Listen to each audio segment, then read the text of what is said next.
the sun sets, the undead awaken. To slake their hunger, they feed upon the herd of unaware mortals. Right beneath our noses, the kindred clash against their rivals as they vie for control of the city of San Francisco. Are you strong enough to cheat final death and see another night? Vampire the Masquerade Rivals expandable card game from Renegade Game Studios.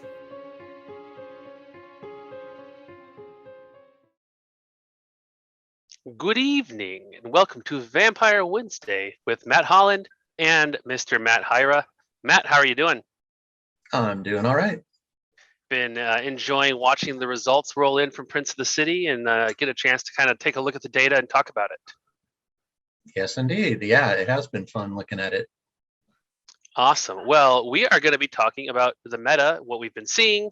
But first, we have some orders of business. We want to congratulate Josh Drainen from the Games and Stuff Prince of the City in Baltimore, Robert Bruce, who won the event at Games of Berkeley in, you guessed it, Berkeley, California, and John Urbanek, who won in Wood River, Illinois, just outside St. Louis. So those were our 3 events last weekend, bringing us to 5 events in the bag so far. So congratulations to those 3, as well as Brandon and Philip, who won the first 2 events, and everybody else who's attended.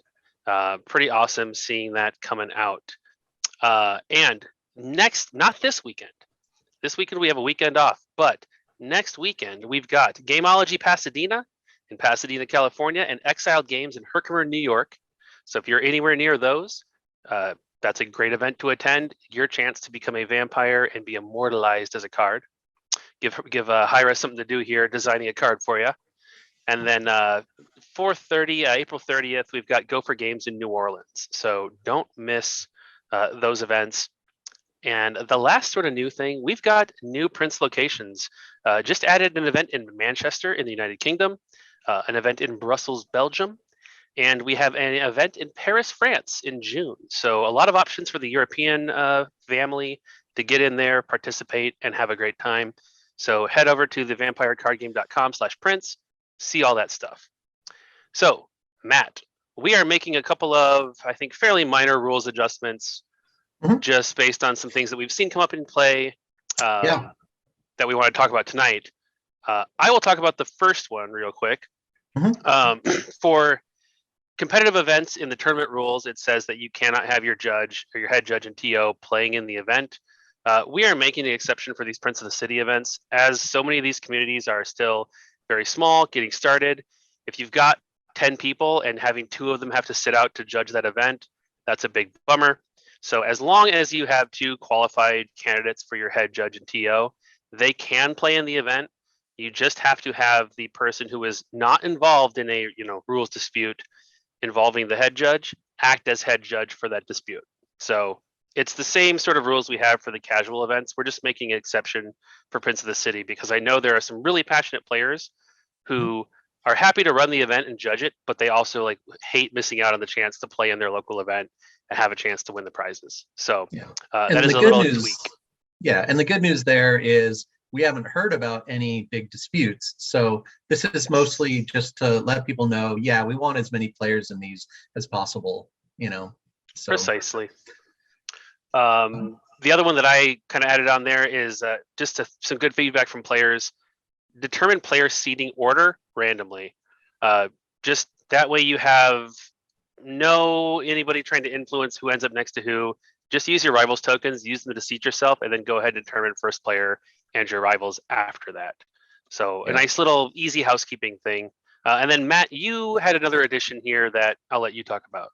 Yeah, one of the reasons for that random seating is if you know what someone has going for their expected leader, and you might want to be playing the same leader, we want to avoid having someone trying to take advantage of that situation one way or the other, whether you want to be first player or second, or seated to the left or right of that person, kind of matters. So we do want that to be fair.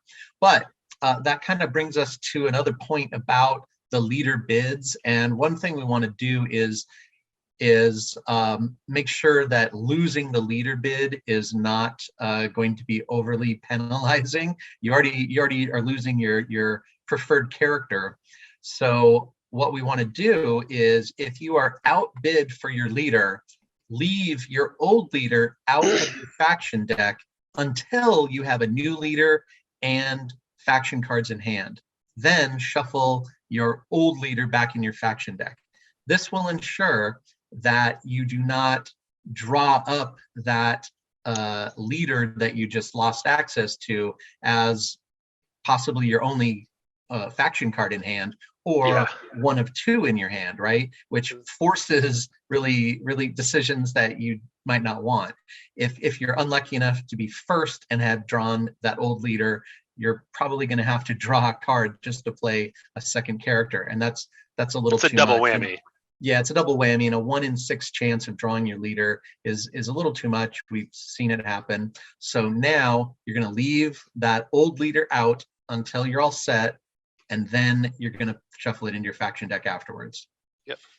And these changes, we are okay with making these changes because they are not going to affect anyone's deck building, anyone's decisions on like what cards they bring. These are just some housekeeping things to kind of improve quality of life. And you have a week and a half to think about it. It's not, there isn't an event this coming weekend, so people can, the news can make it out there in time. So any changes we make, we will always make with a 30-day lead time. So you'll know, if change was needed to be made that was really, something major, we would give a lot of time, but this is very minor. Precisely. Real quick from chat, Sir Wookie38 asking, saying, sad that there's no events in Canada. I would love to have it, 1 to 3 events in Canada. I have had very little luck finding stores that are able to host events right now, just with COVID and everything else that's been going on. If you have a Canadian community and you want to have one of these events in your community, either find a store and have them reach out to me, or find a venue and run it yourself, and I will hook you guys up with a kit. Just reach out to me and let me know. I would love to have some Canadian stuff. And Gautama is saying, yes, TOs can play in their own events as long as you have a valid choice for a second TO or head judge, and that other person takes the head judge role in any disputes involving the main head judge, essentially. And Roast Beef Sandwich, welcome. Glad you're able to catch us in person. So let's talk about decks. We've seen 5 tournaments. We've seen 5 top 4s. That is 20 top 4 decks that we have to look at. I put them all into a cool spreadsheet and we pulled some numbers out.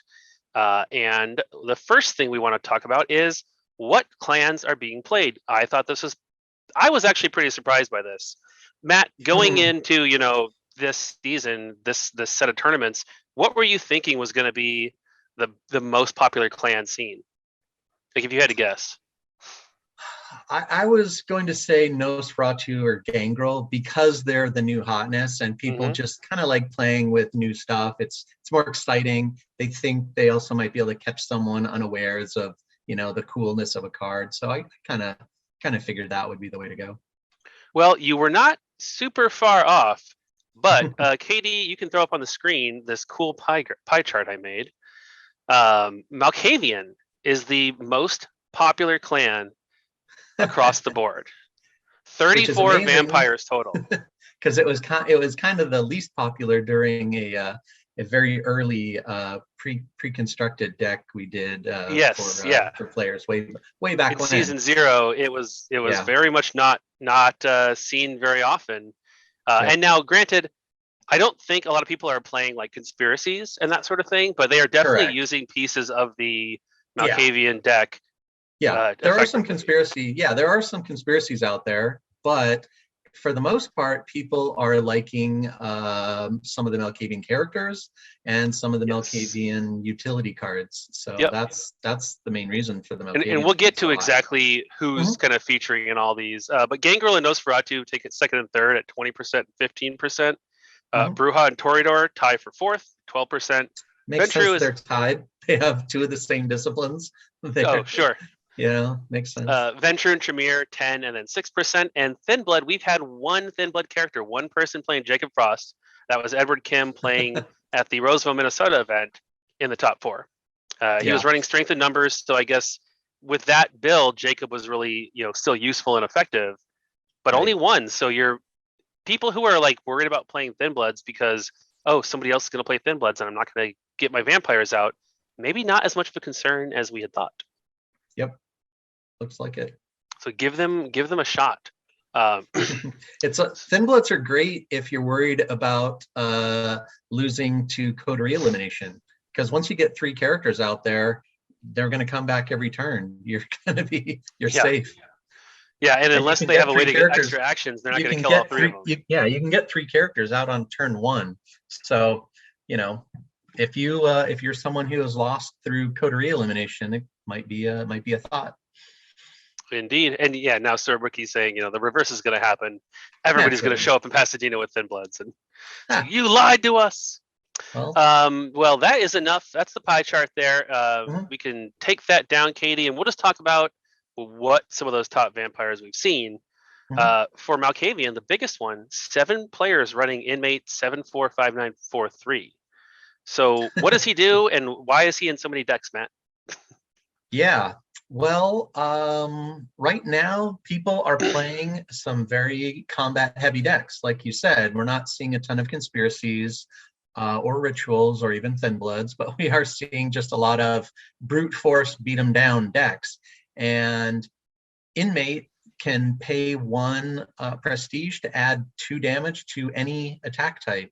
So that can be very useful just for punching that extra damage through to knock somebody out, or to trigger knock somebody out, or just knock any vampire out with a little more certainty. And that can be good for a haven like Turf War or various other things. Yeah. All right, agenda. Yeah. And then we also saw 6 people playing Bad Penny. I know Bad Penny was a really cool drop with the Dragon's Roost Haven that we saw somebody playing in Roseville. But there's only, spoiler alert, only 1 Dragon's Roost in the top in those top decks. So obviously her kind of quick healing, quick returning ability has been judged worthy by others as well. Yeah, and people like Bad Penny because she's good for Cloak of Shadows with her obfuscate. So yeah, that's another reason. And then on the Gangrel side, Trinity Voss is number 1, 6 people. The ability to just drop a SAD in 1 attack with no extra cards is real good.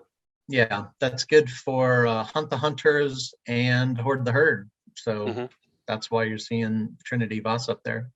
And we've seen between Hunt the Hunters and Horde the Herd, that covers 5, so a quarter of the decks that we've seen so far in the top 4 are running one of those 2 agendas. And then second place is a tie between Tamaska, Drea Warden, and Harry O'Brien, with 4 players each running those different characters.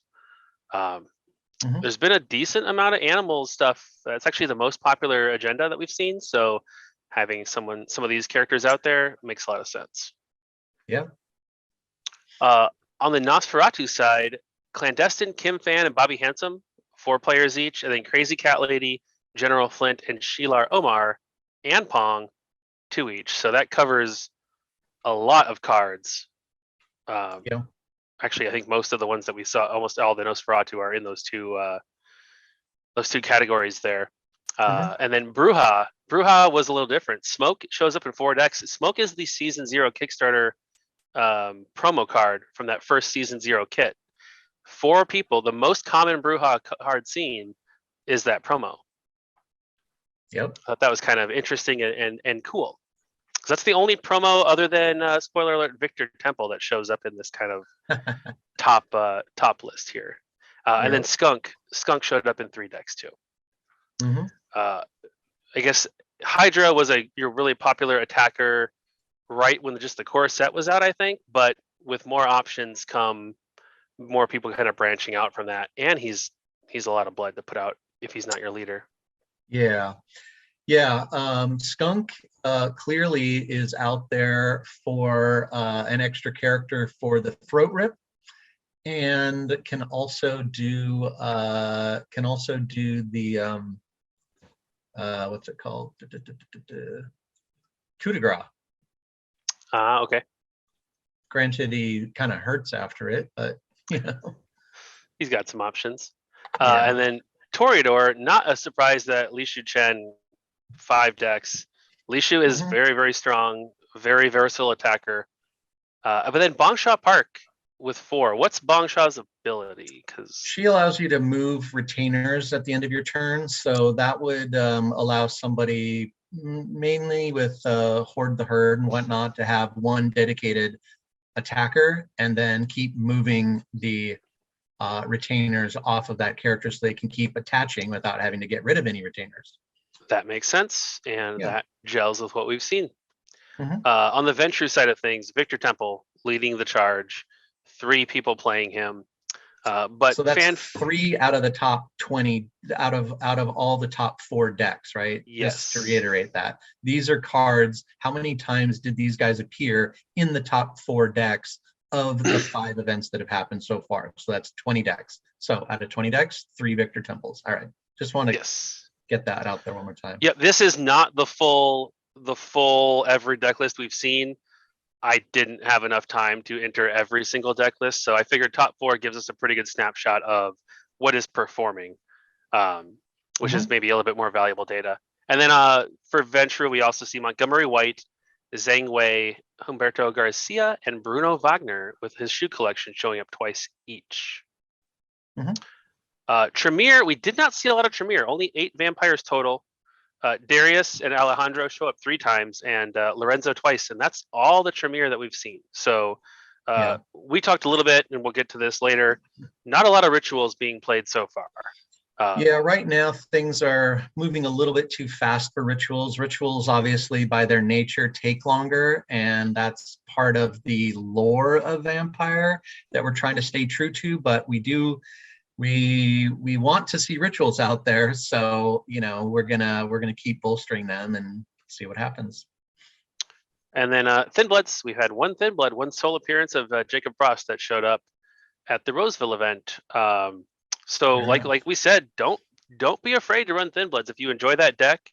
If you've got some practice with it, there have been other Thin Blood decks showing up in the lower ranks of the tournaments, but nothing else at the top end. So if you can pilot to get into that top 4, you're statistically going to have an okay time with your vampires. Then the next thing I looked at was agendas, because that's I think pretty interesting. We saw at Gen Con, was it 3 Hunt the Hunters decks or just 2 in the top 4 at the final table?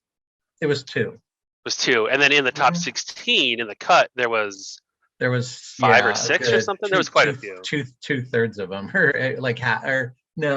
it was like 6 or 7, something like that. A lot of them.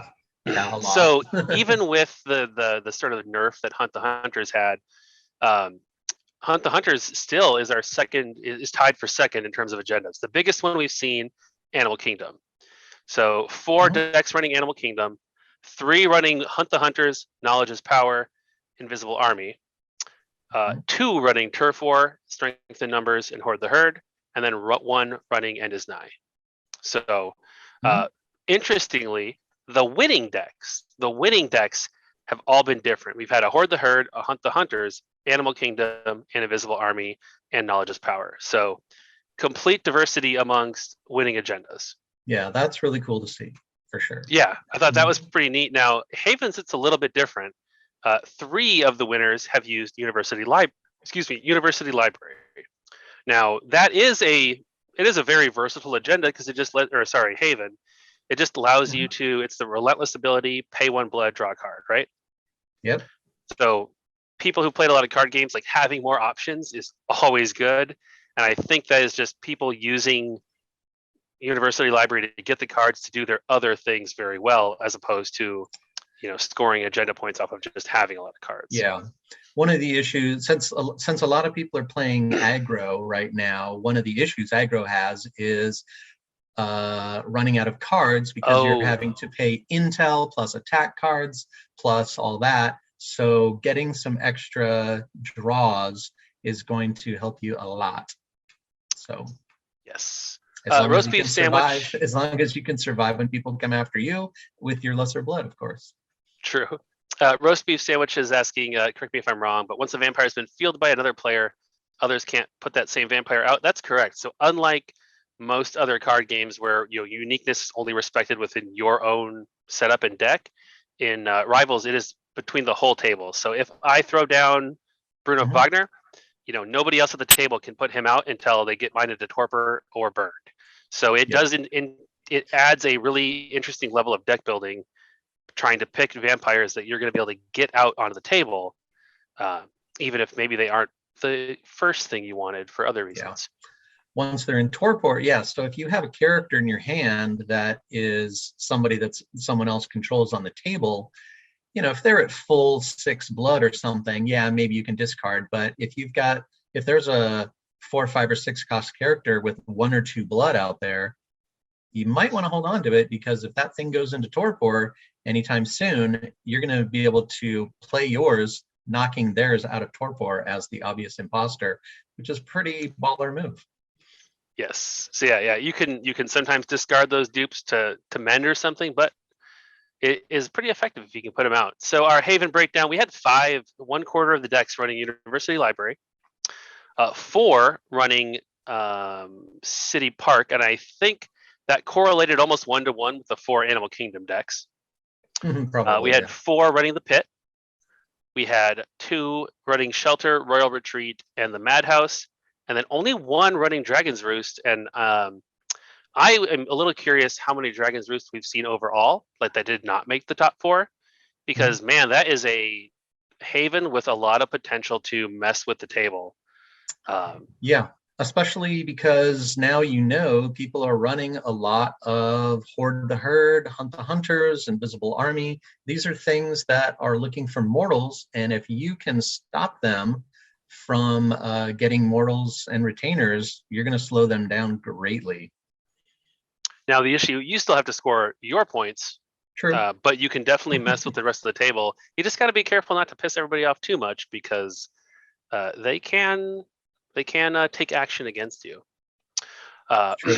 Then I also looked at the library card sort of breakdown here. Now, these numbers are just the number of decks that these appeared in.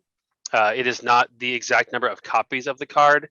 In almost all cases, these cards are thrown in as 3-ofs, so it's pretty correlate. It pretty much correlates, but we had a biting comment in 16 of the 20 decks, and all 5 winning decks included biting comment. It's a versatile card. It doesn't require any disciplines. It also has it does have a 4 BP, so you do have to have a decent sized character play it. But being able to choose the extra damage or stealing a prestige after you've seen whether your opponent has a reaction or not, it has turned out to be a very good thing in clearly a lot of players' eyes. And then Intimidation is in 14 of the 20 decks and 4 out of 5 of the winning decks. Intimidation, remind me what that does. That is it's a social attack that if it's a 4 BP 1 damage plus 2 damage to city deck mortals. So that's good for Hunt the Hunters and Hoard the Herd. But if the attacker's BP is higher than the target's, you're going to exhaust the target and put a fear token on them. That can really slow somebody down. And then we've also seen Apex Predator. That's in 9 of the 20 decks, so it's not in quite half. Apex Predator is a pretty strong, again, social attack. It puts a fear on the target, and if the attacker is your leader, you also exhaust the target and ready your leader, so you can use that leader again. And it is plus 2 damage. So we've seen a decent amount of Apex Predator being used to just knock out. That's a pretty potent attack card there. And of course, if it was generic, a little more generic, like a biting comment or intimidation, it probably would have been in more. But it is a gangrel only, so not everyone's running gangrels, so they left that one out. And then Backup. Backup is the other big one, 9 of 20 decks as well. And both of these appeared, both Backup and Apex appeared in 3 of the 5 winning decks. Backup is a reaction, works on both physical and social, so it's pretty versatile. It's plus 1 block for each card attached to this character. And when you have these decks that are attaching and going out there getting mortals out of the streets, you're going to have attachments. You're going to get mileage out of backup. Good in retainer decks and good in animal decks too. It's a very fair card because turn 1, turn 2, it's not doing that much. But once you've got a character loaded up, backup is real good. And clearly, social attacks seem to be the the way to go these days with these numbers we're seeing. So that's one of the better social defenses. Yes, that makes perfect sense. Mm-hmm. I did think it was interesting. I believe that titles only showed up in 2 of the decks, and it was 1 title in each of those decks, 1 running Seneschal and 1 running Sheriff. So nobody got into the top 4, at least so far, running a big like title heavy Ventrue-ish deck. Right. Yeah, we'll titles will get there. We need to see what's going to happen with Shadows and Shrouds, because there's 2 new titles in there, and some of those are pretty spicy. So yeah, that's going to mix things up pretty well. And there's some very beefy vampires that can put that title on them and have pretty reasonable expectations that they stick around for a while. Oh yeah. Worth noting that the Shadows and Shrouds cards have indeed been added to the official deck builder on the rival sites site. Cool. So if you are going in there and deck building, remember these are not legal for play until the May Princes of the City, but you can go in there and start theory crafting and just checking everything out. They are all in there for you to mess around with. Mm-hmm. The other thing that I just thought was interesting, that Spy Games, which is the card that steals the rival's token from somebody else, right?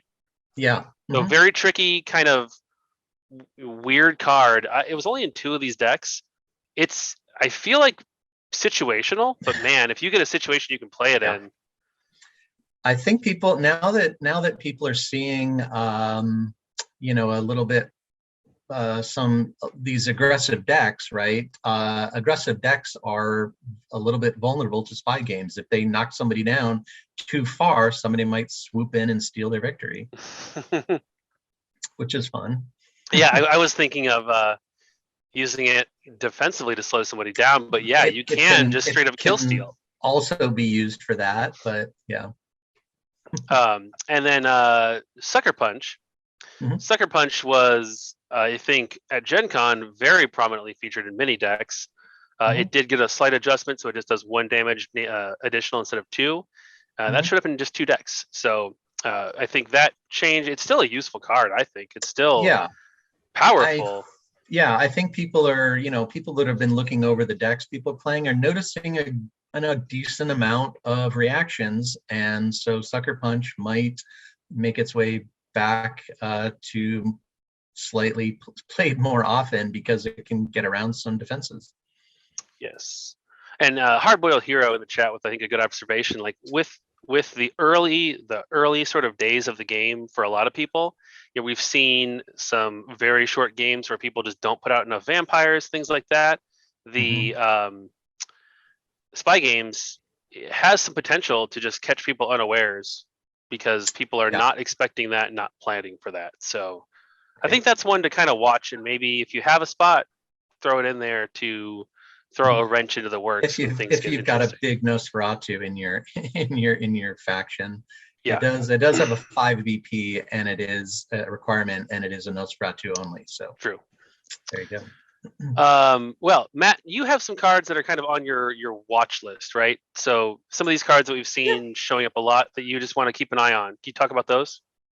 Yeah, just based on what we've seen, and a watch list is just, cards that we want to see if they continue to dominate as much. Certainly a Biting Comment being in 16 out of 20 decks, makes it something where that's a generic, anyone can use it. It's just something that we don't necessarily want every deck to be using a particular card. So just something to look at. Apex Predator is just a big, nasty attack that also readies your attacker. And that puts the fear out. Yeah, and puts fear on your target and exhausts them. It does a lot, and we just want to make sure that is not leading to people just being helpless to do anything, on turn 2 or 3 of the game, right? We want everyone to be able to survive for a few rounds here. So that's one to look at.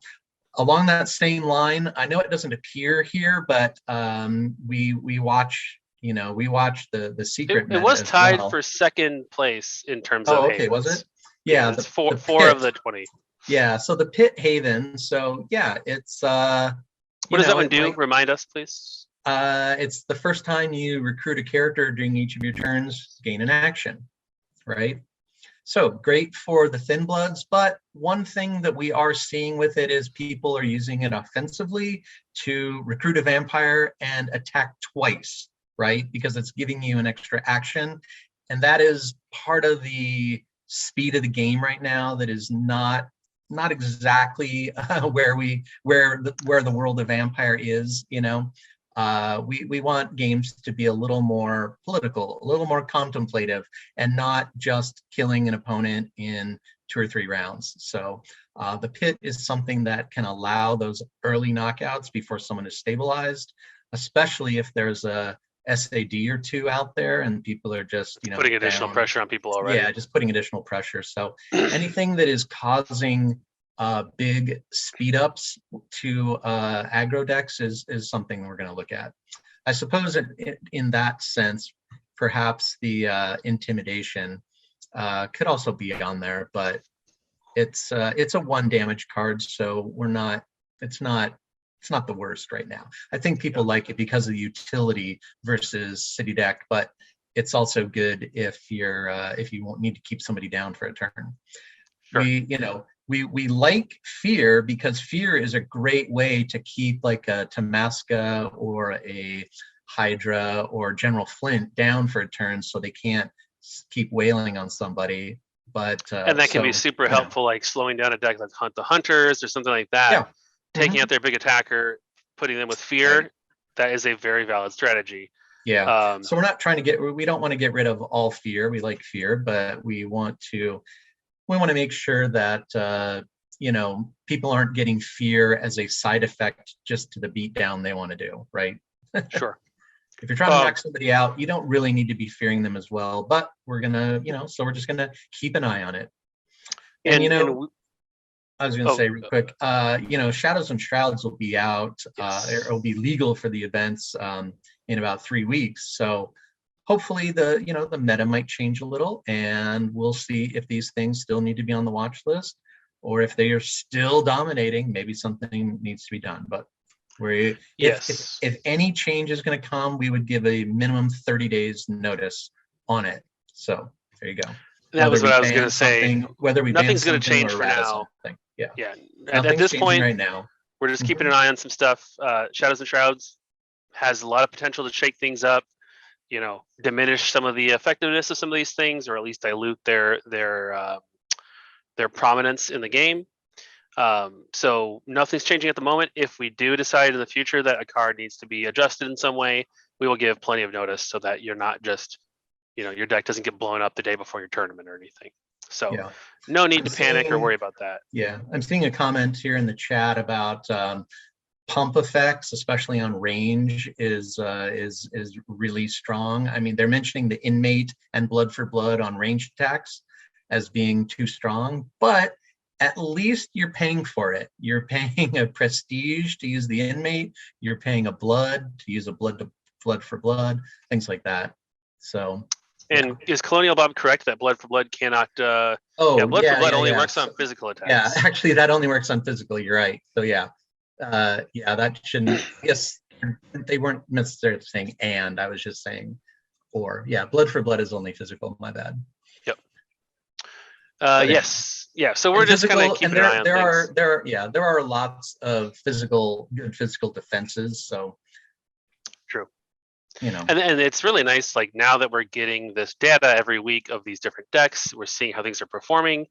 That is really valuable from a design standpoint, I think, to see, in the real world, like what's going on there, what's proving better than expected. Because while everything does get play tested, really quite a bit, as I have seen in mini games, no release survives contact with the player base and the many magnitudes of order more games that it's going to see play in, Yeah.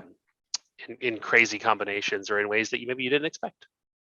That's right. We want to cap things off with we had our pre Prince of the City preparation tips and tricks.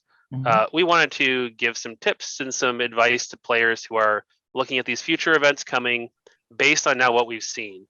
And I think one kind of ties into what we've seen about the aggression stuff. Like, if your rival has an aggressive haven, if they have a leader that is a very nasty attacker, like, absolutely put out another big, at least one additional vampire, probably two, so you're not going to get just knocked off the table instantly. Yeah, 3 characters is where you want to be. Not only can you spread out the SAD damage, but you're going to, it's going to be very hard for someone to take out 3 characters with only 2 attacks. So yes. I say first turn, you might want to be recruiting twice. So if you can. And that's kind of an evolution of the advice I think we gave for like Gen Con. In your first turn, you needed to recruit another character. Now it can be very, very beneficial to recruit 2 additional characters. So just think about that. Yeah, I mean, if the person with your rival token is playing, if their leader is Velvet or even Bad Penny, and they have a haven that draws them cards or something, you might not need to worry about getting beat up on turn 2, right? And Colonial Bob feels very attacked right now. This is not meant as a criticism of what happened to you at was it Wood River, I think. We're not trying to make you feel bad or anything. This is just for all players. I think it is very easy for a newer player to underestimate how quickly they can get killed. Yeah. So we've seen it happen a couple times. I've heard about it happening. So we just want to make sure that player who shows up, like, give them the tools they need to stay in. Yeah. And hopefully your experience is helps others avoid the same fate. Mm-hmm. But don't take it personally. Right. Another thing that I think we noticed, and we had talked about this before, Gangler Nosferatu showing up a lot. You, at least in this current meta, you cannot expect to just show up with like a whole Gangrel deck and be able to get your vampires played out at will. Like, there's gonna be somebody else who's running Trinity, Tamaska. Like, you're gonna have to have other options. Treya. So just yep. Just think about it. If you're gonna run those, by all means do, but have options for other leaders. Know what you're gonna do when you're frozen out of a critical attacker like Trinity or somebody. I think that's just very, very useful at this point. Pretty much your thoughts on the matter too? Yeah, I would say if you want to run a mostly Gangrel deck, try running 5 Gangrel and then 2 things that will help your strategy a little bit, or just some good blockers, something like that. You're not going to be bringing out all 7 characters anyway. So it's not going to hurt you too bad to have a couple of characters that are lesser known, perhaps. Yes. Yeah, and you can look and see. There's a lot of vampires in the game. There are many vampires that we have not seen in these top 4 decks. Period. That do have useful abilities, useful disciplines, things like that. Yeah. So you can kind of look. All the deck lists are up online. You can go and look and see what's being run, and kind of try to build counter to the meta. And I think that's valid. Another thing that Hardboiled Hero mentions in the chat that I want to call out again and again: if you have not been to one of these events and you're worried about, everybody just being a pro, like, no, there is not a lot of people who have played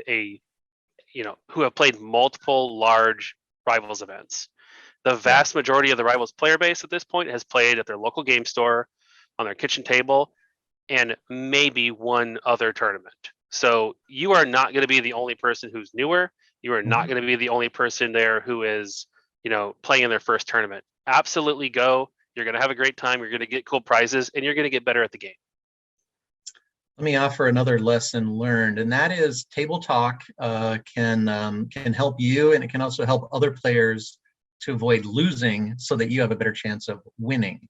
right? Hmm. You might want to mention to a newer player, like, hey, that guy's playing, Hydra over there. He's probably going to attack you because you're his rival. You might want to mend. I know you only have 4 cards in hand, and that might not seem like a lot, but if you get one of your characters knocked out, you're going to be a lot sadder about it. So, just as a little bit of table talk, you can Yes. help people not lose, which gives you a better chance of winning. Yeah, and that's a thing. Like I saw that at Roseville. The Prince Brandon, he's a Mhm. big table talker, and not only can that benefit the player doing the talk, but as a newer player, getting some of that advice, which is it's biased, obviously. Like the person is giving advice that is going to also help them, but that is generally often very good advice for you too. And that's a thing you don't see in most head-to-head games, where like your opponent's never going to tell you a good thing to do on your turn to hurt them, but that discussion, that advice, and schmoozing is totally legal and encouraged. So if you're a newer player, like, yeah, they may be using you as a means to an end, but a lot of it's still going to be useful advice that keeps you in the game longer, helps you Mhm. continue to play. So that's the thing that's just very different from your head-to-head games out there. Yep. A lot of people in the chat chiming in like, yes, get the chat going, um, Yep. and talk it out. So that is absolutely good advice for people. I'm Couple also of go ahead. Oh, I was just going to say, since everyone has seen a lot of nasty social attacks, especially ones that can give fear or steal prestige, I think people might want to take another look at unswayable mind, because with some fortitude, obviously you do need fortitude, but that can completely negate text boxes of social or mental attacks. So that can be a good way to avoid the fear, avoid demand obedience, avoid a lot of nastiness. I think there's also like Tenebrous Avatar is coming, in That's May. coming. That's That going to is be coming. a potentially very, very powerful defensive card against these big social attacks. It gives you Indeed. 5 defense if you pay the agenda. So there is a Yeah. lot of options, and like we said, things that are coming that are going to change the meta up and keep things fresh and kind of keep people guessing. But um, Yeah. hopefully, some of those tips, are useful to people who are looking at attending these other events that are coming up. Mhm. Um, Additionally, I have been working pretty hard on some rebuilding adjustments to the Vampire site. We're going to have both the deck builder and the original card database accessible at the same time. The organized play section is going to get some additional content, a dedicated Prince of the City page, as well as a gallery, a rogues gallery of all the reigning princes. So everyone will have their picture up there, Prince of Roseville, Prince of Wood River, all that kind of stuff. So you can go on there, see yourself represented with your title. And we're going to have some news on the Gen Con events and the Gen Con prizes here in the next month or so. So keep an eye out. Gen Con event registration is in May. All of our events have been submitted. I can tell you the Prince of the City event will happen again on Friday, with the top cut happening Saturday morning. We've got a side event then happening after the cut finishes on Saturday. And we've got side events on a newbie friendly side event on Thursday and a new sort of event on Sunday for some people to try. So we've got something every day for rivals. The main event is on Friday and Saturday if you're looking at booking your travel or your your stuff like that for the Conclave event. Sorry, yeah, Karasu calling me out there. It is the Conclave, the Continental Conclave at Gen Con, not Prince of the City. You will still get to be a card if you win it, but you will be much more esteemed because you've beaten all the other princes and control the Conclave. So Friday and Saturday at Gen Con. And you princes who want to see yourself in lights on the website, you will get that opportunity very soon. Matt, anything else that we wanted to talk about from these first events? Any other advice to people? No, I think we've covered it.